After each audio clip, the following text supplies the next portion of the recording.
Hello everyone. Last लेक्चरला आपण electrostatic आणि electromagnetic deflection system study केलं होतं. त्याच्यामध्ये इलेक्ट्रिक फील्ड यूज करून कसं आपण कॅथोड रेला डिफ्लेक्ट करता येतं आणि इलेक्ट्रोमॅग्नेटिक फील्डचा यूज करून कॅथोड रेला कसं डिफ्लेक्ट करता येतं ते आपण स्टडी केलं होतं. मी तुम्हाला सांगितलं की CROची स्क्रीन आहे, त्या स्क्रीनवरती जवळपास एक जसा आपला ग्राफ पेपर असतो त्या प्रकारचं स्ट्रक्चर आपल्याला पाहायला मिळते. याच्यामध्ये एक्स ॲक्सिस आहे, वाय ॲक्सिस आहे. जो आपल्या कॅथोड रेचा जो स्पॉट आहे किंवा कॅथोड रेची जी बीम आहे ती इनिशियली कुठं असते, सेंटरला असते, एक्स वाय ॲक्सिसच्या इंटरसेक्टिंग पॉईंटवरती असते. त्या पॉईंटला आपल्याला व्हर्टिकली अपवर्ड डायरेक्शनला मूव्ह करण्यासाठी किंवा डाऊनवर्ड डायरेक्शनला मूव्ह करण्यासाठी आपण व्हर्टिकल आणि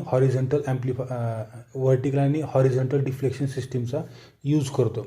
त्याच्यामध्ये जी व्हर्टिकल डिफ्लेक्शन सिस्टीम आहे त्याची एक बेसिक डायग्राम त्यांनी आपल्याला दिलेली आहे. याच्यामध्ये काय काय आहे आणि याच्यावर कशा प्रकारे ते वर्किंग करते किंवा त्याचं युनिट काय आहे, कशा प्रकारे आपण डिफ्लेक्ट झालेला जो पॉईंट आहे ते कसं मेजर करू, त्यासाठी त्यांनी आपल्याला एक्झाम्पल दिलेलं आहे, ते आपण पाहणार आहोत. बघा, व्हर्टिकल डिफ्लेक्शन सिस्टीम याच्यामध्ये काय आहे. This system connects an unknown input signal to the vertical deflecting plates with suitable amplitude and it includes input attenuator, vertical amplifier and delay line circuit. आता बघा याच्यामध्ये काय आहे तर हे जे काय व्हर्टिकल डिफ्लेक्शन सिस्टीम आहे इकडल्या बाजूला, ही या व्हर्टिकल डिफ्लेक्शन सिस्टीमला हे इनपुट सिग्नल आणि प्रोब कनेक्ट केलेले आहेत, ज्यांचं काम काय आहे तर एक सिग्नल प्रोव्हाइड करणे. बरोबर आहे. जे आपल्याला बीम लागते, जसं की आपण पाहिलं होतं CROच्या वरच्या बाजूला सिग्नल जनरेटर आपण ठेवलेला होता, त्याच्यामधला हा पार्ट येतो. त्या ठिकाणी सिग्नल जनरेट करून त्या CROला इनपुट म्हणून देण्यासाठी तो जो पार्ट आहे तो इकडल्या बाजूला आहे. आणि इथला जो पार्ट दिसतो आपल्याला, इनपुट ॲटेन्युएटर, व्हर्टिकल ॲम्प्लिफायर आणि डिले लाईन सर्किट, हे तीन म्हणजे काय आहे तर व्हर्टिकल डिफ्लेक्शन सिस्टीम आहे. आता इनपुट ॲटेन्युएटर म्हणजे काय तर ॲम्प्लिफायरच्या एक्झॅक्टली अपोजिट त्याला म्हणतो आपण ॲटेन्युएटर. ॲम्प्लिफायरचं काम काय आहे तर कुठल्याही सिग्नलची फ्रिक्वेन्सी असेल किंवा त्याच्या ज्या प्रॉपर्टीज आहेत त्या ॲम्प्लिफाय करणे किंवा इन्क्रीज करणे, त्याला म्हणतो आपण ॲम्प्लिफायर. आणि ॲटेन्युएटर म्हणजे काय, त्याच्या एक्झॅक्टली अपोजिट. बरोबर आहे, त्याला ॲटेन्युएटर असं म्हणतो आपण. आता बघा याच्यामध्ये काय काय आहे तर इनपुट ॲटेन्युएटर जो इथे लावलेला आहे, it is the first block next to the input probe आणि input selector as shown in figure. It consist of RC voltage divider. RC voltage divider म्हणजे काय, रेजिस्टन्स कॅपॅसिटर डिवायडर. इथे दाखवला आहे, हा रेजिस्टन्स आहे, हा कॅपॅसिटर आहे, हा व्हेरिएबल कॅपॅसिटर आहे. याच्यामध्ये काय काय त्यांनी सांगितलेलं आपल्याला की it consist of RC voltage divider which is marked on the CRO front panel as voltage per division control switch. आपण जे याच्या अगोदर फ्रंट पॅनल स्टडी केला होता CROचा, त्या CROच्या फ्रंट पॅनलवर व्होल्टेज पर डिव्हिजन असं एक स्विच आहे. त्या व्होल्टेज पर डिव्हिजन ते जे स्विच आहे ते कशामुळं आहे तर याच्यामुळं आहे. ठीक आहे. This is calibrated in terms of deflection sensitivity. The deflection sensitivity of CRO can be defined as. CROची जी डिफ्लेक्शन सेन्सिटिव्हिटी आहे ती आपल्याला काय सांगते नेमकं तर amount of displacement of the spot on the screen when potential of 1 volt is applied to deflection plate. म्हणजे याचा अर्थ काय, जर समजा आपण CROची स्क्रीन पाहिली तर या स्क्रीनवरती आपल्याला एक्स ॲक्सिस आणि वाय ॲक्सिस असं दिसेल. हा तुमचा वाय ॲक्सिस असेल, हा एक्स ॲक्सिस असेल. अशा प्रकारची स्क्रीन असते आणि इथं लहान लहान मग ब्लॉक असतात ग्राफ पेपरसारखे. सेंटरला तुमचा स्पॉट इथं आहे. बरोबर आहे. मग आता इथं सेन्सिटिव्हिटी म्हणजे काय तर समजा तुम्ही एक पर्टिक्युलर व्होल्टेज अप्लाय केलं. आता याचं युनिट काय आहे या ठिकाणी, वोल्ट्स पर डिव्हिजन इथे किती असते 0.2 म्हणजे 1 mmची एक डिव्हिजन असते, थोडक्यात म्हटलं तरी चालेल. बघा इथं सेंटरला समजा या ठिकाणी तुमचा स्पॉट आहे, 2 वोल्ट एवढं व्होल्टेज अप्लाय केलं तर 2 वोल्ट एवढं व्होल्टेज अप्लाय केल्यामुळं समजा हा स्पॉट जर 2 सेंटीमीटर वर मूव्ह झाला तर त्या CROची डिफ्लेक्शन सेन्सिटिव्हिटी आपण म्हणू शकतो 2 डिव्हिजन्स किंवा 1 वोल्ट पर डिव्हिजन. एका वोल्टला 1 डिव्हिजन एवढी ती सेन्सिटिव्हिटी आहे. ठीक आहे. म्हणून त्याने काय सांगितलं, डेफिनेशन काय आहे, the amount of displacement of the spot on the screen when potential of 1 volt is applied to its deflection plate. Deflection प्लेटला जर ज्यावेळेस तुम्ही 1 वोल्ट एवढं व्होल्टेज अप्लाय करताल त्यावेळेस त्या स्पॉटची जी डिस्प्लेसमेंट आहे स्क्रीनवरच्या ती कितीनं झाली, व्हर्टिकल डायरेक्शनला खालच्या बाजूला असेल किंवा वरच्या बाजूला असेल ती कितीनं झाली, त्याच्यावरून त्या CROची आपण डिफ्लेक्शन सेन्सिटिव्हिटी ठरवतो. त्यासाठी डिफ्लेक्शन सेन्सिटिव्हिटी कॅल्क्युलेट करण्यासाठी किंवा ते अननोन व्होल्टेज कॅल्क्युलेट करण्यासाठी जनरली आपल्याला माहिती आहे CROचा यूज काय आहे, टू मेजर द व्होल्टेज. कुठल्याही सिग्नलचं आपण व्होल्टेज मेजर करू शकतो. मग अननोन व्होल्टेज मेजर करायचे आपल्याला त्या CROची डिफ्लेक्शन सेन्सिटिव्हिटी माहीत असते आणि शिफ्ट ऑफ द स्पॉट आपण त्या स्क्रीनवरती पाहून सांगू शकतो की आपण समजा एक पर्टिक्युलर व्होल्टेज अप्लाय केलं किंवा ती ज्यावेळेस ते सिग्नल ज्यावेळेस पास होईल त्यावेळेस तो स्पॉट किती व्हर्टिकली अपवर्ड डायरेक्शनला मूव्ह झाला त्याच्यावरून आपण सांगू शकतो की त्या ठिकाणी शिफ्ट ऑफ द स्पॉट किती आहे. आणि ते डिफ्लेक्शन सेन्सिटिव्हिटी माहीत असल्यामुळं आपण या फॉर्म्युल्याचा यूज करून ते अननोन व्होल्टेज कॅल्क्युलेट करू शकतो. Unknown voltage is equal to shift of the spot divided by deflection sensitivity. मग याचं युनिट काय आहे, सेन्सिटिव्हिटी ज्यावेळेस तुम्ही डिव्हिजन पर वोल्टमध्ये घेता त्यावेळेस हा फॉर्म्युला यूज करायचा. आणि ज्यावेळेस तुम्ही सेन्सिटिव्हिटी जी आहे ती वोल्ट्स पर डिव्हिजनमध्ये मेजर करता त्यावेळेस तुम्हाला हा फॉर्म्युला यूज करावा लागेल. Unknown voltage is equal to shift of the spot into deflection sensitivity. ठीक आहे, वोल्ट्स पर डिव्हिजनमध्ये ज्यावेळेस सेन्सिटिव्हिटी असेल त्यावेळेस तुम्हाला फॉर्म्युला हा यूज करावा लागेल. Unknown voltage is equal to shift of the spot into deflection sensitivity. आता याच्यामध्ये एक तिने आपलं एक्झाम्पल दिलेलं आहे. एक्झाम्पल काय आहे, the deflection sensitivity of CRO is 0.05 mm. एक CRO आहे ज्या CROची डिफ्लेक्शन सेन्सिटिव्हिटी किती आहे, deflection sensitivity is equal to 0.05 mm per volt, millimetre per volt. त्या ज्या डिव्हिजन्स आहेत त्या कशामध्ये असतात, मिलीमीटरमध्ये असतात. मग त्यांनी आपल्याला एका CROची डिफ्लेक्शन सेन्सिटिव्हिटी दिलेली आहे ती किती आहे, 0.05 mm per volt. Find the value of unknown voltage applied to it which produces shift of 0.2 centimetre. त्याने जी शिफ्ट प्रोड्यूस केलेली आहे ती किती आहे, 0.2 सेंटीमीटर एवढी आहे. ठीक आहे, असं असेल तर अननोन व्होल्टेज आपल्याला त्या ठिकाणी काय करायचे, कॅल्क्युलेट करायचे. Unknown voltage is equal to, आता तुम्हाला डिफ्लेक्शन सेन्सिटिव्हिटी कशामध्ये दिली आहे ते इम्पॉर्टंट आहे, त्याच्यावरून तुमचा फॉर्म्युला ठरणार आहे. डिफ्लेक्शन सेन्सिटिव्हिटी कशामध्ये आहे, डिव्हिजन्स पर वोल्टमध्ये आहे, डिव्हिजन्स पर वोल्टमध्ये आहे. जर वोल्ट पर डिव्हिजन असेल तर हा फॉर्म्युला यूज करायचा.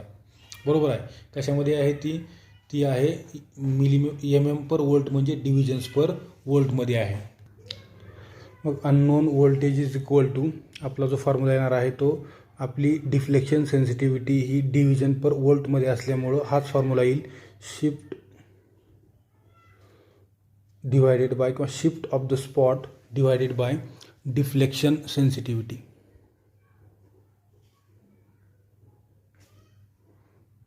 डिफ्लेक्शन सेन्सिटिव्हिटी मग शिफ्ट किती आहे त्या ठिकाणी, तर 0.2 सेंटीमीटर आहे. बरोबर आहे, डिवायडेड बाय त्या ठिकाणी असणारं जे त्या ठिकाणी डिफ्लेक्शन सेन्सिटिव्हिटी किती आहे, 0.05 आहे. ठीक आहे, आता या ठिकाणी आपले शिफ्ट जी आहे ती 0.2 सेंटीमीटर आहे आणि डिफ्लेक्शन सेन्सिटिव्हिटी मिलीमीटर पर वोल्टमध्ये आहे. याला अगोदर एकाच युनिटमध्ये कन्वर्ट करून घ्या, एक तर सेंटीमीटरमध्ये MMला कन्वर्ट करा किंवा मिलीमीटरला सेंटीमीटरमध्ये कन्वर्ट करा. इथं समजा आपण सेंटीमीटरला मिलीमीटरमध्ये कन्वर्ट केलं तर आपल्याला सोपं जाईल. काय होईल, 0.2 सेंटीमीटर म्हणजेच काय 10⁻⁴ मिलीमीटर. कारण आपल्याला माहीत आहे, तुम्ही इथं पाहू शकता कन्व्हर्जन फॅक्टर जर पाहिलं तर आपण 1 centimetre is equal to 10 millimetre. बरोबर आहे, त्याच्यामुळं काय येईल त्या ठिकाणी, याला इकडं आणलं तर काय होईल, 1/10 centimetre is equal to 1 millimetre. म्हणजे याचा अर्थ काय आलं, 1 mm is equal to 10⁻⁴ centimetre. किंवा असं करू शकता तुम्ही की 1 centimetre is equal to 10 mm. कुठला पण एक कन्वर्जन फॅक्टर यूज करा, एकतर MMला सेंटीमीटरमध्ये कन्वर्ट करा किंवा सेंटीमीटरला MM कन्वर्ट करा. मग आपण काय केलं, सेंटीमीटरला MM कन्वर्ट केलं त्यामुळे 10 आपण मल्टिप्लाय केलं डिवायडेड बाय हे 0.05 ॲज इट इज. कारण आता हे दोन्ही पण MM आहेत. हे वरचं काय होईल, 2 डिवायडेड बाय हे 0.05.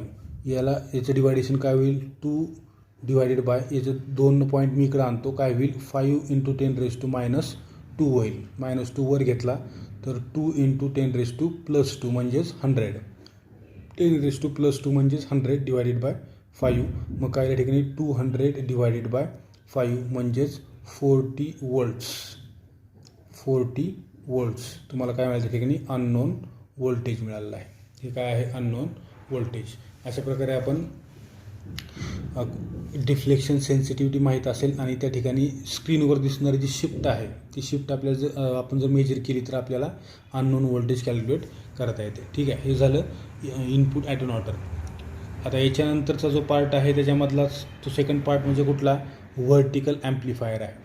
व्हर्टिकल ॲम्प्लिफायरचं काम मी तुम्हाला सांगितलं, कुठल्याही सिग्नलला ॲम्प्लिफाय करण्याचं जे काम आहे ते कोण करते, व्हर्टिकल ॲम्प्लिफायर करते. आणि त्याला येणारं जे सिग्नल आहे त्याला आपल्याला माहीत आहे जोपर्यंत तुम्ही ॲम्प्लिफायरला सिग्नल प्रोव्हाइड करत नाही तोपर्यंत तो त्याला ॲम्प्लिफाय करू शकत नाही. मग त्याला येणारं जे सिग्नल आहे ते सिग्नल कोण प्रोव्हाइड करतं, त्या ठिकाणी इनपुट ॲटेन्युएटर प्रोव्हाइड करतो. म्हणून त्याने काय म्हणलं आहे, vertical amplifier it consist of pre amplifier and main vertical amplifier.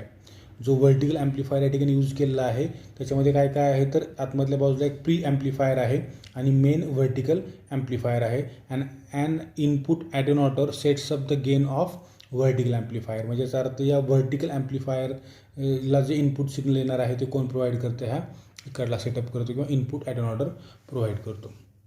याच्यानंतर थर्ड जे आहे ते म्हणजे डिले आहे. आता डिलेचं काम काय आहे ते आपण बघू.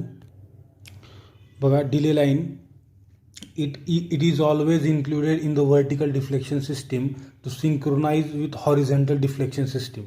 आता डिले लाईन हे जे सर्किट आहे, डिले लाईन सर्किट हे व्हर्टिकल डिफ्लेक्शन सिस्टीममध्ये इन्वॉल्ड आहे. तुम्ही जर सगळ्यात बेसिक डायग्राम जी तुम्हाला मी अगोदर दाखवली होती, डायग्राम तुम्हाला परत एक वेळेस दाखवतो, त्या डायग्राममध्ये तुम्हाला बघायला मिळेल की व्हर्टिकल डिफ्लेक्शन सिस्टीममध्येच हे डिले लाईन सर्किट आहे.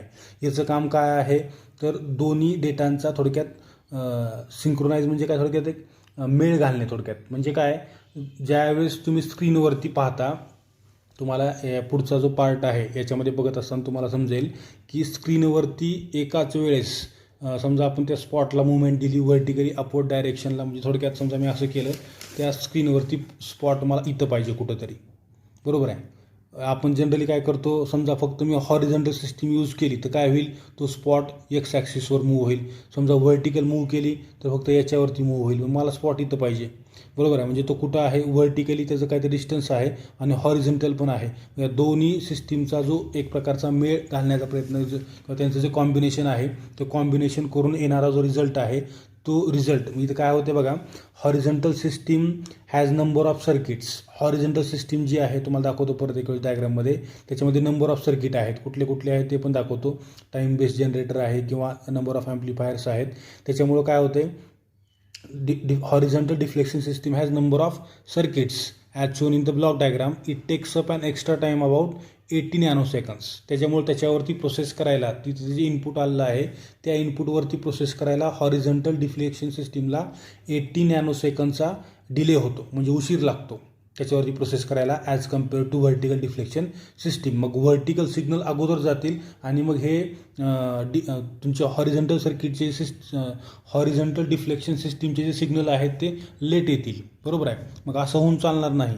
मग दोन्ही पण सिग्नल एकाच वेळेस आले पाहिजेत आणि त्या दोघांचं कॉम्बिनेशन तुम्हाला स्क्रीनवरती दिसलं पाहिजे. त्याच्यामुळे त्यांनी काय म्हणले, therefore to get synchronization the delay line circuit adds this delay of 80 nanosecond. Delay line सर्किटचं काम काय आहे, तो जो उशीर झालेला आहे 80 नॅनोसेकंडचा तो डिले त्याच्यामध्ये ॲड करणे आणि दोघांचं एकाच वेळेस सिंक्रोनायझेशन करणे, व्हर्टिकल असेल किंवा हॉरिझॉन्टल डिफ्लेक्शन सिस्टीम असेल. ही जी डायग्राम दिसत आहे या डायग्राममध्ये हा खालचा पार्ट म्हणजे हॉरिझॉन्टल डिफ्लेक्शन सिस्टीम आहे आणि वरचा पार्ट म्हणजे तुमचा input attenuator, vertical amplifier, delay line circuit हे म्हणजे व्हर्टिकल डिफ्लेक्शन सिस्टीम आहे, बरोबर आहे. आणि हा खालचा हे म्हणजे काय आहे, ह्या हॉरिझॉन्टल डिफ्लेक्शन सिस्टीम आहे. याच्यामध्ये टाईम बेस जनरेटर तो बरंच काय काय तुम्हाला दिसत आहे.